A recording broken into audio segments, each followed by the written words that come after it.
fuck me doing anything. You guys ready for your next comic? Yeah, we're killing it tonight. We're killing it. Our next comic is visiting all the way from Mobile, Alabama. So you guys are Huntsville. You guys are Clockwork Comedy. It's you guys. Let's give him the warmest welcome. He's a comic from across the pond originally. He's a Brit. Yeah, it's going to be awesome up in here. Ladies and gentlemen, Gov Na.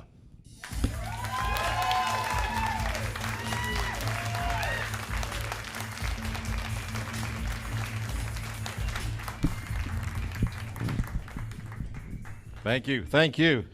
Thank you, Huntsville, Alabama. I am the governor. Hello, governor. Hello. That's how I got that name, by the way. I am the governor. I am English. I'm so English, I believe the movie Braveheart is racist. Yeah. We figured Mel Gibson out way before the Jews did. Yeah. I'm so English, I got denied dental insurance once because being English is a pre-existing condition.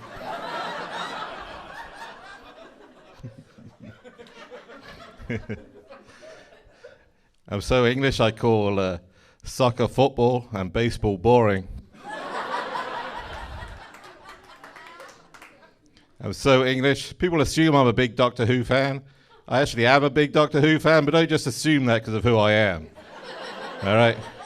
That's exactly the kind of racism I've had to put up with ever since I came to this clearly superior country. All right. I was born in England. I lived there for 35 years, and then I moved to Mobile, Alabama. What? As people do, right? Yeah. It's been a long time since I left Europe. I still remember the last lady I had sex with back in Europe. She actually happened to be a French chick. At the height of passion, she banged on my back. She said, "To lure amour, governor. Jet a meme, governor." The chick before that was Italian. At the height of passion, she banged on the mattress and said, "Siempre amore, governor." I moved to Mobile, the first southern girl I have sex with. At the height of passion, she bangs on the side of the trailer and yells, "Will you kids shut the fuck up and try to pay the rent?"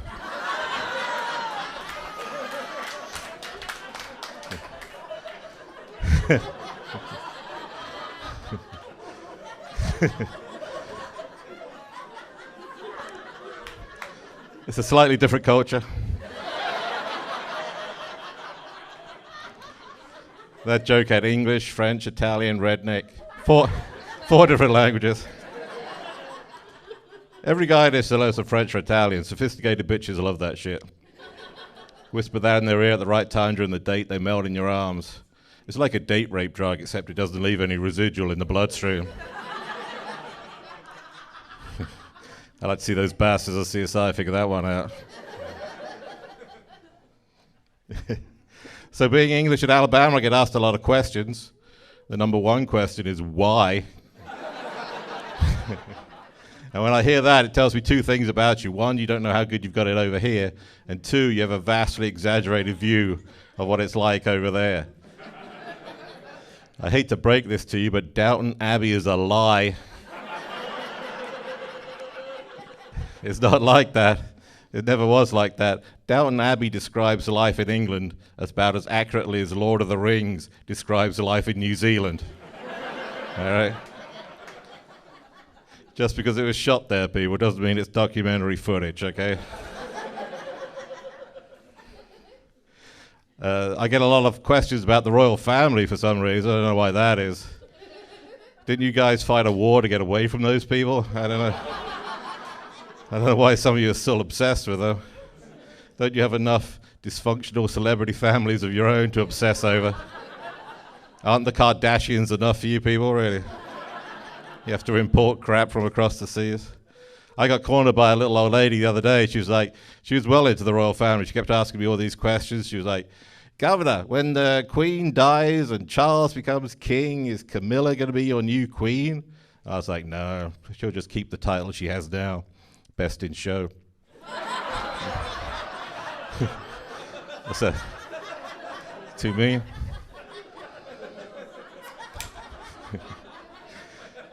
And she was like, what about that beautiful wedding they had the other year with Prince William and Princess Kate and the silly hats and that sister with the nice ass? And she's like, I didn't even watch that crap, you know. What I wanted to see was the bachelor party. That's what they should have televised, right? Because like at a normal bachelor party, or the mates, or the groom, his friends take him out to the strip club, they buy him drinks, they get him drunk, they buy him lap dances. But this guy is the prince. His grandmother is the queen. Her face is on the currency. So when he's getting a lap dance, he's putting that money in the G-string. That's his grandmother's face staring right back at him. All right.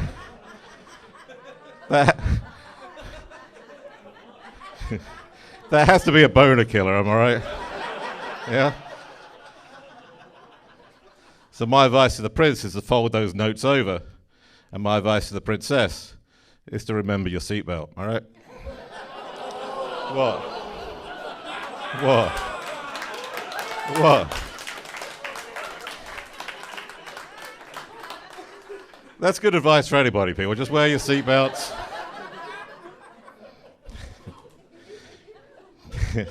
You should get a chance. If you do get a chance to visit England, you should do it. Preferably go during the summertime. This year will be great because summer's due to fall on a Sunday, so that'll be nice. Summer is that day between the wet season and the very wet season in the calendar. So Valentine's Day is coming up, guys. Yeah. You guys are so romantic. It's funny. Yeah. I always leave that to the last minute. You know, you pull into Walgreens on your way home, trying to get that last card on the rack there. Last year, I met the coolest Walgreens employee ever. He saw me on the card aisle. He's like, yeah, that's the best one we got right there. I said, oh, cool, man. And he said, yeah, just put something romantic in it. That'll be great. I said, well, what should I put? So he handed me a pen. He said, well, pick up one of the other cards and copy what's written in that card into your card and just sign the bottom. Guy's a genius, man. That guy shouldn't be working at Walgreens. He should be out curing cancer or something.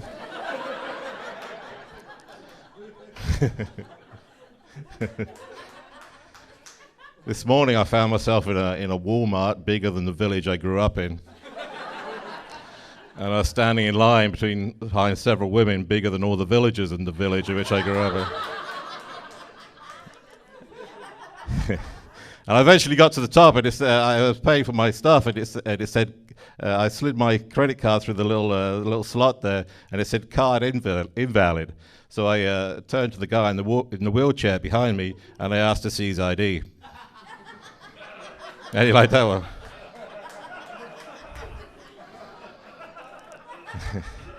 That joke started off as social commentary about the size of Walmart, about urban sprawl and how Walmart has both corrupted and perfected retail consumerism, and it ended with a crappy pun about cripples. This is what I do, people. This is what I do. I stopped for gas on the way up here. I paid $1.87 a gallon. Can you believe that shit? That was great, right? Yeah, that's pretty awesome. There was a lady on the pump next to me, and she caught my eye, and I was like, $1.87 a gallon, that's pretty sweet, huh? And she was like the most negative person I'd ever met. She was like, they could have done this years ago. It shows how long they've been ripping us off, those bastards. And I was like, well, I don't know whether they could have done that earlier, but you're sipping on a bottle of water that I saw you buy at this same gas station. You gladly paid 99 cents for 12 fluid ounces. I assume you know there are 128 fluid ounces in a US gallon. So you've paid the equivalent of $10.56 a gallon for a liquid that falls from the fucking sky. While simultaneously complaining about paying $1.87 a gallon for a liquid that has to be actively sought out from beneath the surface of the earth. Found, drilled, blended, refined, pumped to a retail location as near as your nearest street corner, and then sold to the general public for 1/5 the cost of water. Those evil bastards.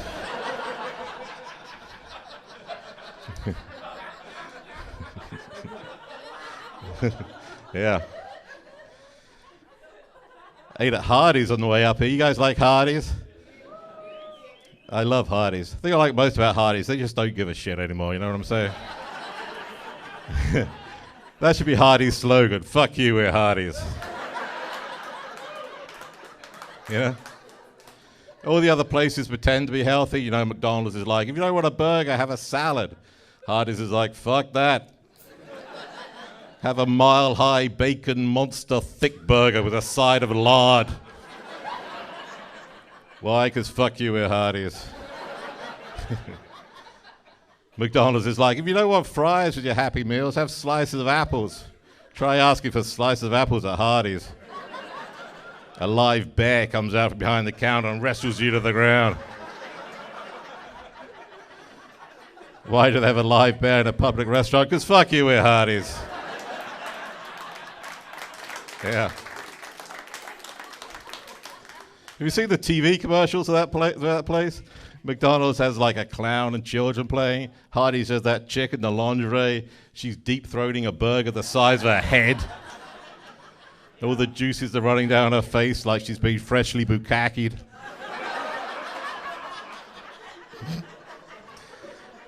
It looks like what I imagined the lunch break at a porn shoot would look like.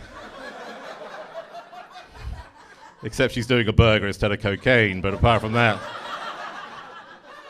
Any cocaine fans in the audience? Yeah? No? Yeah, right. I think it's more of a pot crowd, right? More of a pot crowd? Yeah. Anybody have any idea why that stuff's still illegal? Especially in this country, the country that values the illusion of freedom more than any other. Why is that?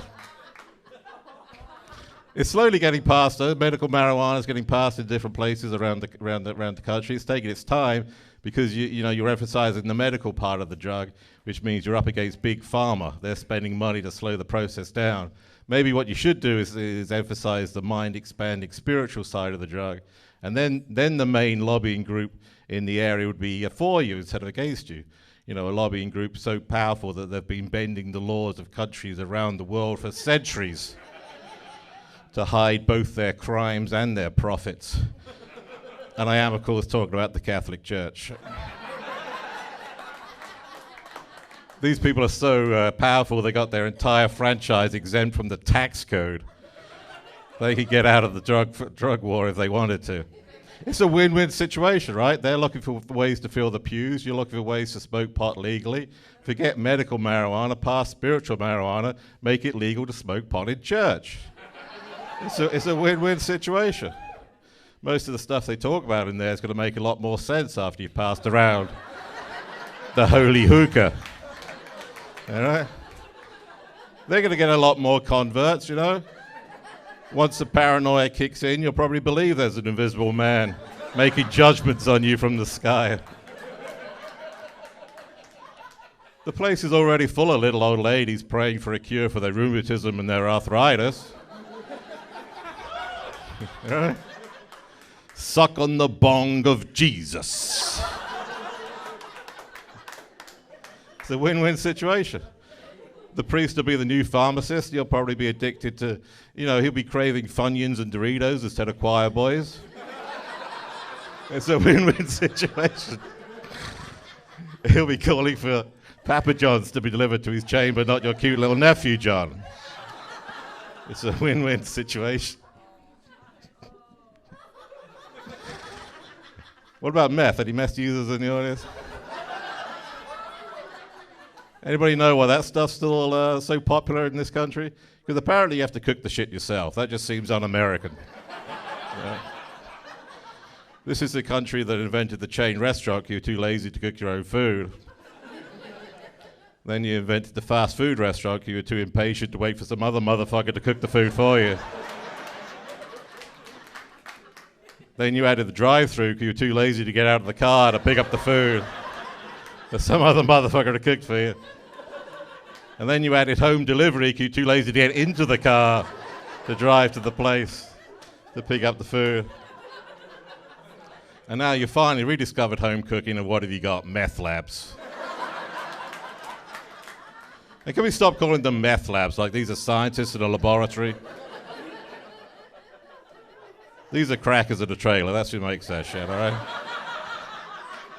I don't understand why that. I don't understand women either. I don't understand why women tell me they enjoy sex. They also tell me that they like surprises. And yet when I combine those two things, they freak out. The police get called. And I have to move to Mobile, Alabama. Thank you very much. I'm the governor. Thank you. Thank you. Thank you.